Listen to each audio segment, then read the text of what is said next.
The Finch West LRT is a roughly 10.5 kilometer modern tram line that will run from Finch West Station on Toronto's Line 1 York University subway extension west along Finch to Humber College, with numerous stops along what is today one of the busiest bus corridors in North America that has crowded buses running every few minutes back and forth. The new tram service with dedicated lanes should prove much more reliable and comfortable while also being 100% electric. So when I got the opportunity to see the facility where trains will be stored and drivers will be trained, a major underground subway interchange under construction, and play a game of Tram Sim 2023, I jumped at the chance. So come along with me and see the Finch LRT. If you're new here, my name is Reece, and I make videos about cities all around the world and their public transport systems. Consider watching this video on Nebula, supporting my Patreon, or becoming a YouTube member to help me keep this content coming your way. A big part of transit service is the vehicles, and you need a place to maintain and store these gigantic beasts. In previous videos, we've gotten to see in-operation yards for buses and regional trains, but a tram yard is different because the vehicles are smaller and it likely needs to be a lot closer to where people are living, since unlike buses, trams can't just hop on a highway and drive to their route. This presents some unique challenges in urban integration and architectural design.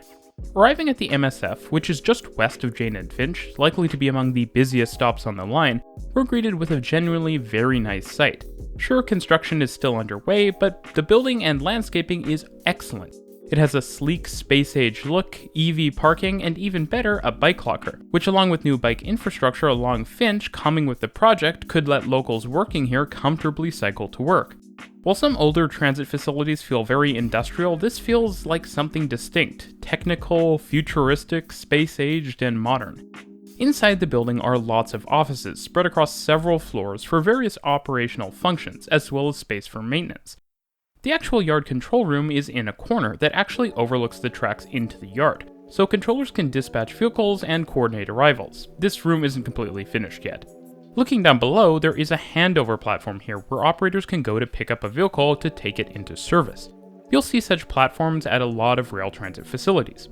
Also outside are a bunch of storage tracks where trams will sit when they're out of service and not undergoing maintenance. The final fleet of nearly 20 strong is coming together with only a few vehicles left to be delivered. There's also a large shed where there is a very large and impressive high rail vehicle with a mini crane. This vehicle is capable of towing vehicles back to the yard if they stop working, and can even be used to get them back onto the tracks in an accident. You can also see that there's a big building here that looks like a trailer, but is actually a traction power substation. These are prefabricated off-site and will supply the 750 volt DC power to the overhead lines along the alignment. Within the building are lots of other interesting things, including a vehicle wash, as well as lots of maintenance bays and trams. Within one of the bays, we could see a tram surrounded by synchronized jacks, which are used together with these turntables to lift a tram up and drop a bogie out to do maintenance on it. We also got to see sand pumps that are used to pump sand into the vehicles to be automatically dispensed as required by the vehicle's traction control system. There's also space elsewhere for wheel profiling to keep trains running smoothly, and overhead catwalks that can be used to do maintenance on the various systems mounted on the vehicle's roofs, which are a lot with a low-floor vehicle. You might have also noticed the Metrolinx and TTC logos on the front of the trams. Metrolinx is planning and managing the line's construction, while the TTC itself will be responsible for operations, just as with Line 5. We also got to go onto one of the trams, an Alstom Citadis Spirit, which looked super slick. The vehicles are nearly 50 meters long and thus feel a lot bigger than a modern Toronto streetcar or the Flexity vehicles that are going to be used on the Eglinton LRT. The interiors are very similar to those seen on the O train in Ottawa, but with the bright blue and green seating maquette seen on the Flexity vehicles that will be used on Line 5 Eglinton, and a slightly different grab-pull layout. These vehicles are of course manufactured by Alstom, right here in the GTHA in Brampton, and are 100% low floor, albeit with a tram train-derived design, the Citadis Dualis if you're curious. That works slightly differently from the Flexity design. The interior of the vehicles, like in Ottawa, feels very spacious, with a high ceiling, tip-up seats with wheelchair spots, and lots of points to grab on. There are small LCD information screens near some of the doors, and of course LED dot screens as well. I'm not sure if the plan is to keep the time on these, but I really hope that's the case.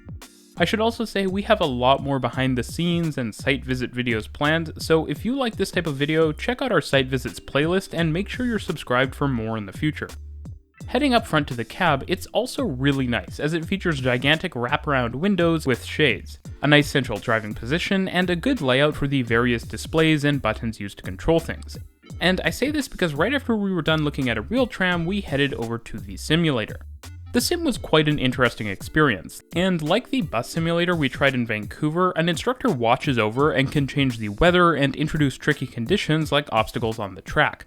A simulator is even more important for a rail system like this though, because the ability to get trainees out onto real tracks to practice is more limited. The actual experience of using the sim was really impressive, with the cab modeled accurately with all of the buttons and displays. And the graphics were also surprisingly good.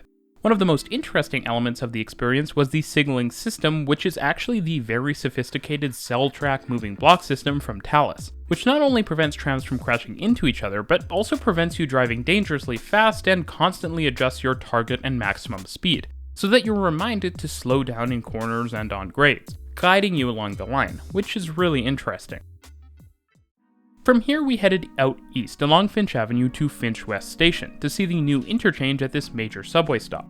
Along the way, we could see the line really coming together, with stop shelters in, rails laid, and overhead wire being strung.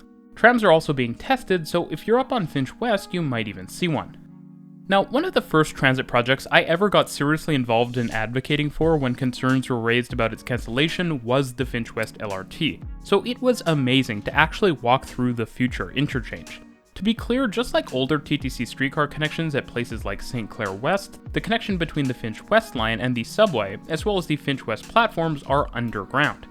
That way, many riders can be warm and indoors for their whole journey once they get on board, something that was easy to appreciate with the freezing rain we had on the day of filming. The platforms at Humber College are also below grade, but in an open trench, simplifying fire code requirements and letting in lots of natural light. As it turns out, Finch West subway station was always designed with a future connection to light rail in mind, and so a knockout panel existed right near the fare collector booth at the south end of the subway concourse. This is now one of several access points to the new wing of the station, and it is pretty cool that a single door is all that separates a functioning high-capacity rapid transit system and an under-construction expansion. If you're curious about the layout of existing Finch West Station, check out my previous video in the top right corner. Essentially, it's a subway station with two entrances, one north, one south, with a lower concourse level and a platform level. Somewhat uniquely, the concourse level runs the length of the station.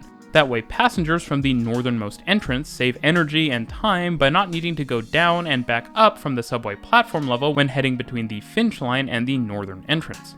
The expanded part of the station starts with a short walkway, which is already starting to see some final finishes, reminding me of the red tiles in the rest of the station, and then makes a turn from east to south, opening into the large open concourse of the expansion portion of the station.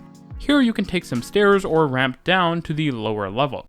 This area is actually really big and open, which surprised me.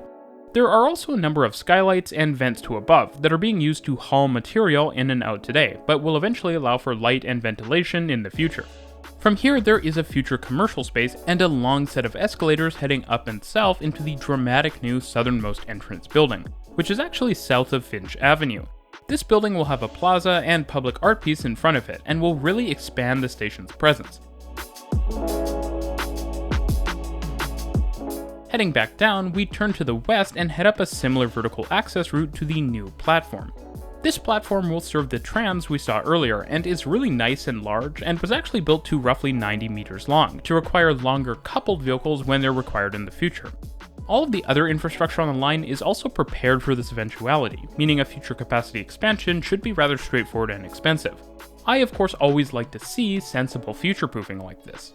Walking along the platform, we actually headed onto the ramp that leads up onto Finch Avenue, and here we could see works progressing very well, with catenary pole installation starting along, and a very cool embedded double crossover with dual points for the station.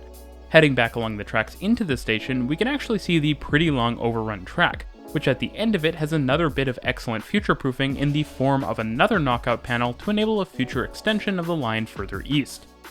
Continuing along, we then saw the substantial back-of-house spaces in the station, which are rapidly coming together and include power and utilities equipment as well as backup generation and ventilation for fire safety.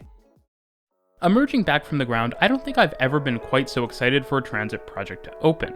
From top to bottom, below ground to above, the Finch line is really just nice, and it's going to be exciting to see people from all over Toronto gaining better access to the communities along it when it finally opens.